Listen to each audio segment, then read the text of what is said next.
Okay, here we are. I've got the turbo on the bench. I just got done fabricating the bracket for the wastegate actuator. I wouldn't even call it an actuator or wastegate at this point because it's controlling vanes. So I'm just going to call it a binary actuator because it has two directions. So anyway, on this type of actuator, what you're going to see is there is an adjustment knob that's built directly into this section of the control arm, and this is the lock nut right here. Now, I just did some simple mountings. Just welded them up here, and then an L across there. So it's simple, but it makes use of what was already on there, and it works fine.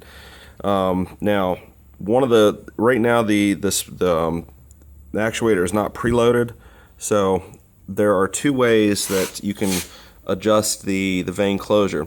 There is a default set right here, which is like the absolute minimum that the vanes will be open, and then there's also by setting the preload, which is right here. So as I turn this, what you're going to see, and I think you can see it, is the vanes are actually starting to push open.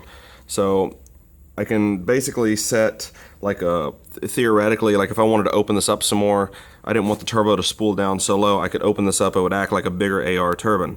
Now, the opposite's true, is if I want those vanes at neutral to be, pretty much closed, all I would do is close it down there, and then what you can see here, just like in a normal wastegate, you're going to start preloading the spring in here.